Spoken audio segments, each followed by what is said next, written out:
Good evening, students. Now we started the last topic of chapter 4, pure kinematics, that is the vector product or the cross product. In our previous video, we studied about the scalar product, and we see here that when we product the two vector quantities and the results gains scalar, then it is called the scalar product. And in scalar product, we use the dot, that is a dot b equals to ab cos theta. Okay, now we define the vector product. What is the vector product? तो simple सी definition है कि when we multiply the two vector, when we get product the two vectors and result is also get the vector quantity, then it is called the vector product. Scalar में होता क्या था कि two vectors का आप product करते थे, then you get scalar. और वेक्टर प्रोडक्ट में क्या होता है कि when you product the two vector quantities and result is also vector, then it is called the vector product. Okay, तो यहां पर हम वेक्टर प्रोडक्ट को डिफाइन करते हैं कि the product of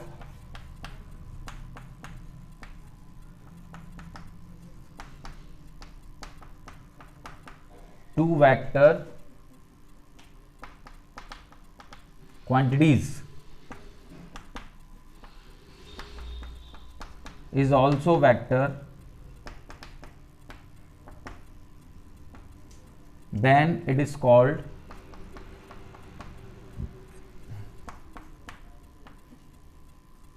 vector product. Okay, it is represented by a vector product को represent कैसे करते हैं हम?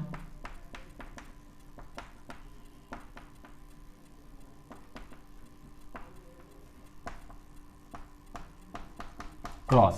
किससे रिप्रेजेंट करते हैं हम? क्रॉस से रिप्रेजेंट करते हैं इसको. Then A cross B equals to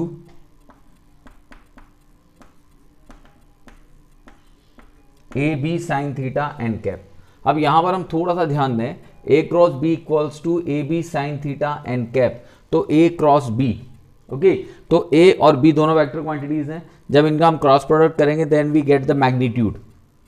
but it is a vector product, तो मैग्नीट्यूड के साथ साथ डायरेक्शन का होना भी रिक्वायर्ड है. तो यहां पर डायरेक्शन की फॉर्म में हम क्या लेते हैं? N cap. एन कैप क्या रिप्रेजेंट करता है? इन दोनों वेक्टर्स का जो प्लेन है ए और बी, जिसमें भी एक्स वाई में है, वाई जेड में है, जेड एक्स में है, तो जो एन कैप होगा वो उस प्लेन के परपेंडिकुलर होगा. यानी N cap is the perpendicular direction of the given plane. Okay, तो यहां पर ये A cross B equals to आता है आपका A B sine theta N cap. तो this is your vector product. Okay, तो अब हम इसकी प्रॉपर्टीज की बात करते हैं. देखिएगा,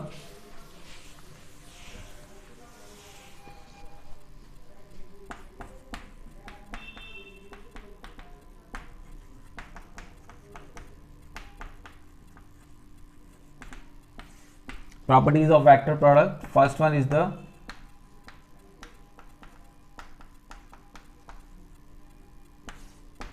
कम्यूटेटिव लॉ. तो हमने देखा था स्केलर प्रोडक्ट के अंदर कि स्केलर प्रोडक्ट कम्यूटेटिव लॉ को फॉलो करता है. But in case of vector product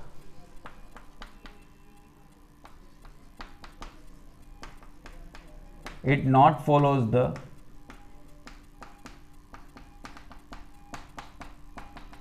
commutative law, that is A cross B is not equals to B cross A. Okay, commutative law यही होता है कि अगर 1 इंटू टू इक्वल्स 2 इंटू 1 होता है, दैट मीन्स रूल फॉलो हो रहा है. और अगर 1 इंटू टू इक्वल्स 2 इंटू 1 नहीं हो रहा है, दैट इज रूल फॉलो नहीं हो रहा है. तो ये कम्यूटेटिव लॉ को फॉलो नहीं करता है. प्रूफ देखते हैं इसका. सबसे पहले हम LHS लेते हैं. Then this is A cross B, तो this is vector A and this is your vector B and this is angle theta. ठीक है, ए से बी की तरफ जा रहे हैं हम, तो ये एंगल क्या आएगा? पॉजिटिव. तो यहां पर हम लिखते हैं A cross B equals to A B sine theta N cap. Okay, अब इसी तरह से जब हम RHS लेंगे, that is B cross A. तो जब B क्रॉस A हम लेते हैं, तो B से A की तरफ आ रहे हैं राइट हैंड साइड में क्लॉकवाइज, तो एंगल क्या लेंगे? नेगेटिव. तो B cross A equals to B A sine minus theta N cap. अब यहाँ जब हम साइन माइनस थीटा की बात करते हैं तो जब हम क्वाड्रेंट सिस्टम देखते हैं तो क्वाड्रेंट सिस्टम में हम जानते हैं कि अगर हम एंटी क्लॉकवाइज घूमते हैं तो एंगल को पॉजिटिव लेते हैं और अगर क्लॉकवाइज घूमते हैं देन एंगल को नेगेटिव लेते हैं. तो if we here take the angle negative then we moving in clockwise direction, and when you move in clockwise direction then you enter in the fourth quadrant. और जब आप fourth quadrant में enter करते हो तो फोर्थ क्वाड्रेंट में sine की value negative होती है, that is sine minus theta is minus sine theta. तो ये हो गया minus B A sine theta N cap. Okay, तो इससे मतलब ये हो गया कि आपका LHS is not equals to RHS. इसका मतलब ये कम्यूटेटिव लॉ को फॉलो नहीं करता. ओके, चलिए नेक्स्ट देखते हैं. अब इसमें सेकंड है इसका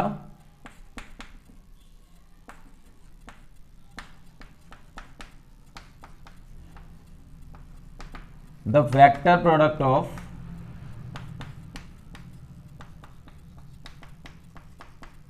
टू पैरेलल वेक्टर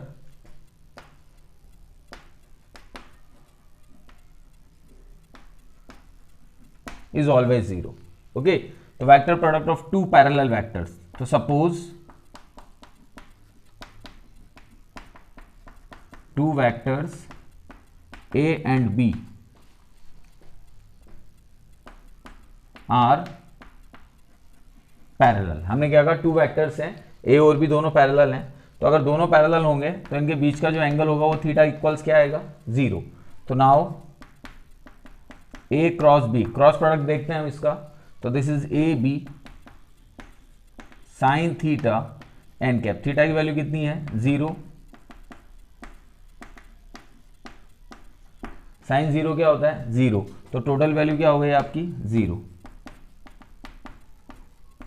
यानी क्रॉस प्रोडक्ट की वैल्यू क्या आ गई आपकी, जीरो. ठीक है, तो the vector product of the two parallel vectors is always zero. अब अगर इसी को कार्टेशियन फ्रेम में हम लेते हैं,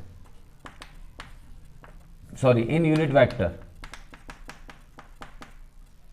अगर हम यूनिट वेक्टर की फॉर्म में लेते हैं तो आई कैप क्रॉस आई कैप, दो लाइक वेक्टर्स हमेशा पैरेलल होते हैं, ध्यान रखिएगा. अनलाइक वेक्टर तो एक दूसरे के परपेंडिकुलर होते हैं, जबकि लाइक वेक्टर एक दूसरे के पैरेलल होते हैं. तो आई कैप क्रॉस आई कैप जब हम लेंगे तो यहां पर हम लेते हैं 1 इंटू कॉस जीरो. तो दोनों सॉरी साइन जीरो सॉरी और एन कैप. तो साइन जीरो जीरो होगा तो आई कैप क्रॉस आई कैप क्या हो गया, zero. Similarly J cap cross j cap and के cap cross k cap is also zero. ठीक है, तो यहां पर हम एक प्रॉपर्टी बनाते हैं कि the vector product of like unit vectors is always zero. जो लाइक यूनिट वेक्टर्स होते हैं उनका जो वेक्टर प्रोडक्ट होता है वो हमेशा क्या होता है, जीरो होता है. ओके, चलिए थर्ड प्रॉपर्टी पे आते हैं.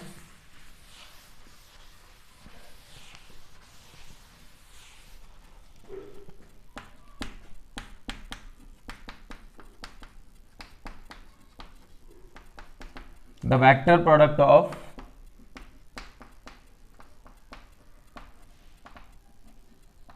To perpendicular vector are equals to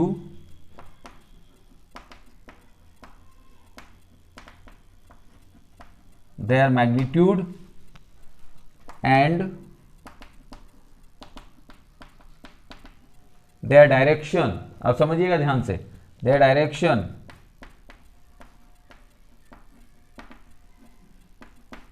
are perpendicular to given plane. यानी हम ये कह रहे हैं कि अगर टू परपेंडिकुलर वेक्टर्स हैं तो टू परपेंडिकुलर वेक्टर्स को जब हम प्रोडक्ट करेंगे तो उनका जो प्रोडक्ट है वो उनके मैग्नीट्यूड के इक्वल आएगा और जो उनकी डायरेक्शन होगी वो उन दोनों वेक्टर्स से जो प्लेन बन रहा है उसके परपेंडिकुलर होगी. तो कैसे देखिए, this is A cross B equals to A B sine of theta N cap. हम क्या कह रहे हैं यहाँ पर कि वेक्टर ए परपेंडिकुलर है बी के, that is theta equals to 90 degree. तो here this is A B sine of 90 N cap. Sine 90 की वैल्यू 1 हो गई आपकी, तो that is A B N cap. तो अब ये जो एन कैप आया है, this n cap is perpendicular to the plane of A B. जो एन कैप है ये किसके परपेंडिकुलर है? प्लेन ऑफ ए बी के। ठीक है, अब यूनिट वेक्टर की अगर फॉर्म में लेते हैं हम, तो देखिएगा थोड़ा सा हम यहां पर एक कार्टेशियन फ्रेम बनाते हैं।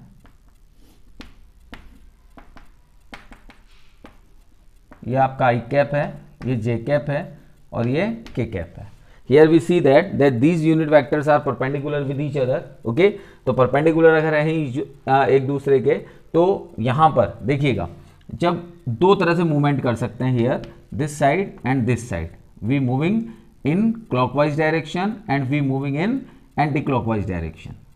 ठीक है, यानी एक चेन तो होगी आपकी I cap, J cap, K cap, this one, ये चेन चलेगी आपकी I cap to J cap to के कैप, और एक चेन चलेगी आपकी K cap to J cap to I cap. ठीक है, अब समझिएगा ध्यान से, अगर हम एंटी क्लॉकवाइज डायरेक्शन में चलते हैं तो जो एंगल वैल्यू आएगी वो पॉजिटिव आएगी, और क्लॉकवाइज डायरेक्शन में चलेंगे तो एंगल वैल्यू आएगी जो नेगेटिव आएगी। अभी बताया था मैंने sine minus theta equals to minus sine theta.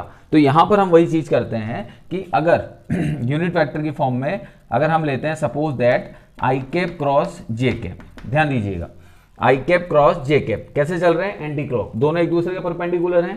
इनका मैग्नीट्यूड कितना कितना है? 1 इंटू 1 साइन 90, और एन कैप क्या है? इन दोनों से बनने वाले प्लेन के परपेंडिकुलर। तो आई कैप और जे कैप का जो प्लेन है उसके परपेंडिकुलर कौन है? के कैप। तो यहां पर कौन आ गया आपका? K cap, that is I cap cross j cap equals to के कैप। ठीक है, इसी तरह से जब हम j cap cross i cap लेंगे, j cap cross k cap लेंगे, तो j cap cross k cap होगा आई कैप, और के कैप क्रॉस आई कैप होगा जे कैप। ठीक है, तो ये एक पूरा का पूरा एक ऑर्डर चल रहा है, जिस ऑर्डर से हम इसको यहां पर काम में लेंगे। ठीक है, हाँ, जो फोन लिया है मैं इसको लूं तो आप तो आ जाओ, आ जाएंगे तो।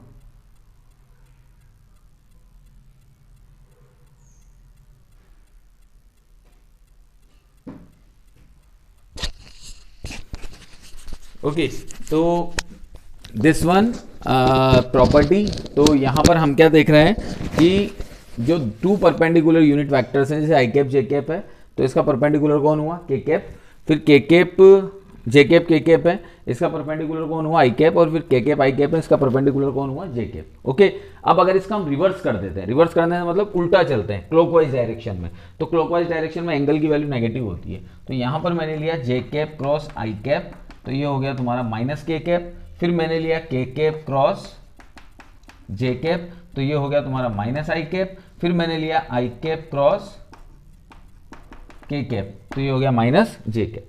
ठीक है, तो जस्ट लाइक हम ये कह सकते हैं कि जब हम वेक्टर प्रोडक्ट की बात करते हैं, तो वेक्टर प्रोडक्ट के अंदर जो यूनिट वेक्टर्स होते हैं, यूनिट वेक्टर्स का जो हम वेक्टर प्रोडक्ट निकालते हैं, तो उस प्रोडक्ट की जो डायरेक्शन होती है, वो डायरेक्शन उन यूनिट वेक्टर्स से बनने वाले प्लेन के परपेंडिकुलर होती है। दिख रहा है यहाँ पर आई जे से जो बनने वाला प्लेन है उसके परपेंडिकुलर कौन है? के, फिर जे के से बनने वाला जो प्लेन है उसके परपेंडिकुलर कौन है? आई से बनने वाला प्लेन है उसके परपेंडिकुलर कौन है? जे, और इनका जो रिवर्स होगा वो नेगेटिव साइन लेके रहेगा। ठीक है, तो इस तरह से ये हम परपेंडिकुलर थ्योरम को यहाँ पर देखते हैं।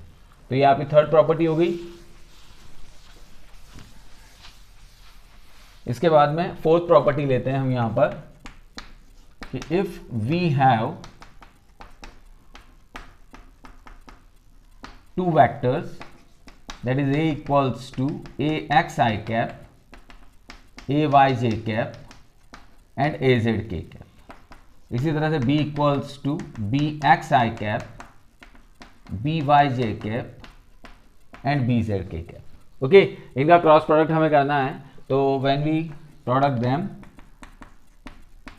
तो ये हो गया तुम्हारा AXI cap, AYJ cap, AZK cap cross BXI cap, BYJ cap and BZK cap. ठीक है, क्रॉस प्रोडक्ट करने का मेथड क्या है कि पहले यूनिट वेक्टर से यूनिट वेक्टर को मल्टीप्लाई करो, जैसे हम लोगों ने डॉट प्रोडक्ट में किया था। तो यहां पर जो लाइक वेक्टर्स होंगे वो तो आपस में जीरो हो जाएंगे, तो आई कैप क्रॉस आई कैप, 0, खत्म, इसका काम खत्म हो गया। आपको चेन क्या याद रखनी है, आपको चेन याद रखनी है ये, अगर इस चेन से चलोगे तो वैल्यू पॉजिटिव आएगी और इस चेन से चलोगे तो वैल्यू नेगेटिव आएगी। ठीक है, तो आई कैप क्रॉस आई कैप 0 हो गया। अब आई कैप क्रॉस जे कैप, आई cap cross j cap, perpendicular कौन है, के कैप, तो ये हो गया तुम्हारा ए एक्स बी वाई के कैप। अब आ गया तुम आई कैप क्रॉस के कैप, तो आई कैप क्रॉस के कैप, तो आई कैप क्रॉस के कैप मतलब जस्ट रिवर्स चल रहे हो। आई कैप क्रॉस के कैप का मतलब ये आई जे के, तो आई कैप क्रॉस के कैप कैसा चल रहा है, क्लॉकवाइज, और क्लॉकवाइज में वैल्यू क्या रहती है, नेगेटिव। अब यहां पर ये देखना है आई कैप क्रॉस के कैप कर रहे हो तो बचेगा कौन परपेंडिकुलर वेक्टर में, जे कैप, लेकिन ये नेगेटिव आएगा, तो ये हो गया ए x B Z J cap, ये माइनस ले लिया। ठीक है, अब जे कैप लेते हैं हम, तो j cap cross i cap, J cap cross i cap, वापस क्लॉकवाइज चल रहे हैं तो नेगेटिव आएगा, तो j cap cross i cap के परपेंडिकुलर कौन है, के कैप माइनस का, तो ये हो गया तुम्हारा minus A Y B x के cap. J cap cross k cap 0 और जे cap cross k cap, J cap cross j cap तो 0 हो गया, जे कैप क्रॉस के कैप आई कैप प्लस का।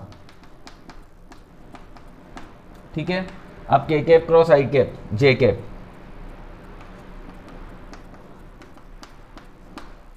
फिर के cap cross j cap minus आई cap, और के cap cross k cap is 0।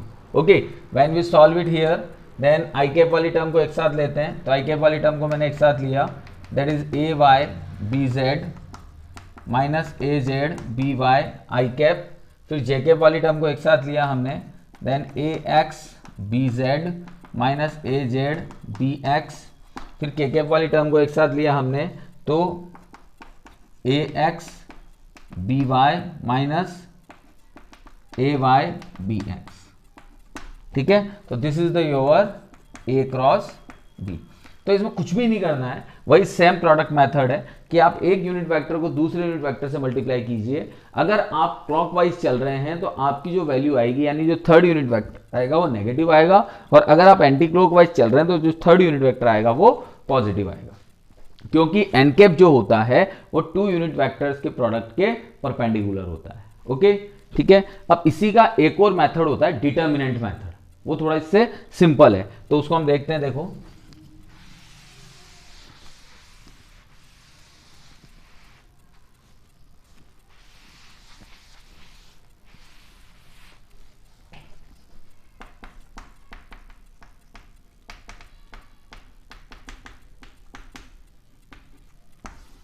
Determinant method. अब डिटर्मिनेंट मेथड में क्या होता है, देखो ये एक मैट्रिक्स मेथड है, मैथमेटिक्स में आता है, ये 11th क्लास में आएगा शायद आप लोगों के, लेकिन मैं आपको बहुत इजीली इसको समझा देता हूँ डिटर्मिनेंट को हम कैसे रिप्रेजेंट करते हैं और कैसे सॉल्व करते हैं। तो हमने 2 वेक्टर्स लिए, ए क्रॉस बी इसका हमें निकालना है, तो this is the symbol of determinant. ठीक है, this is the symbol of determinant. Now this is the row and this is column, this is called the column and this is called the row. Okay, तो जो आपकी first row होती है, this first row उन coefficients को लेते हैं जो दोनों वेक्टर्स में कॉमन है। तो आपके फर्स्ट रो में कॉमन वेक्टर कौन है, आई कैप, जे कैप और के कैप। तो आपने फर्स्ट रो ले ली, this is I cap, this is J cap, this is K cap. Okay, now second row में हमेशा उन कॉफिशिएंट्स को लिया जाता है जो पहले वेक्टर में आ रहे हैं। पहले वेक्टर कौन आ रहा है, ए, तो ए का आई कैप का कॉफिशिएंट कौन है, ए एक्स, जे कैप का ए वाई, के कैप का ए जेड। इसी तरह से बी लिया तो B x, B Y, B z. Okay, तो अब यहां जब हम इसे सॉल्व करते हैं तो सॉल्व करने का तरीका देखिएगा, बहुत सिंपल सा तरीका है। यहां पर क्या होता है, जो फर्स्ट एलिमेंट होता है फर्स्ट रो का वो पॉजिटिव लेते हैं, सेकंड एलिमेंट को नेगेटिव और थर्ड एलिमेंट को पॉजिटिव। ओके, तो यहां पर सबसे पहले मैंने आई कैप लिया, आई कैप लिया तो ये रो, ये कॉलम और ये रो खत्म। देखिए आई कैप जब लेंगे तो इसको ऐसे हाइड कर देते हैं, ये तरीका होता है इसका। ये हाइड कर दिया तो 4 एलिमेंट बचे, A Y A Z B Y B Z, तो इसको हमने ऐसे लिख दिया A Y A Z B Y B Z. ठीक है, अब माइनस का जे कैप आया तो ये माइनस का जे कैप। अब जब माइनस का जे कैप लोगे तो ये गया और ये गया, तो फिर 4 एलिमेंट बचे, ए एक्स ए जेड और बी एक्स बी जेड। अब के कैप लिया तुमने, के कैप लिया तो ये गया, तो कौन बचा, ए एक्स ए वाई और बी एक्स बी वाई। ठीक है, अब इसे सॉल्व करते हैं। तो जब इसे सॉल्व आउट करेंगे हम, समझिएगा बहुत ध्यान से। तो पहले मैंने लिया आई कैप। जब आप आई कैप को सॉल्व करते हैं तो आप लेफ्ट मल्टीप्लीकेशन करते हैं और फिर राइट मल्टीप्लीकेशन करते हैं, left multiplication minus right multiplication. तो ये हो जाएगा तुम्हारा A Y B Z minus A Z B Y. फिर जे कैप लिया तुमने, जे कैप लिया तो left multiplication minus right multiplication, तो A x B Z minus B X A Z. फिर आपने के कैप लिया तो left multiplication A x B Y minus B X A Y, this is right multiplication. तो ये आपका product आ गया ए cross B. तो ये भी सिंपल मेथड है, इसमें एरर के चांसेस कम होते हैं। इस मेथड के अंदर एरर चांसेस कम होते हैं कंपैरेटिवली। अगर हम डायरेक्ट मल्टीप्लीकेशन करते हैं दो वेक्टर्स का तो उनमें थोड़े से एरर चांसेस बढ़ जाते हैं। ओके, ठीक है। तो इस तरह से ये आपका वेक्टर प्रोडक्ट यहां पर कंप्लीट होता है।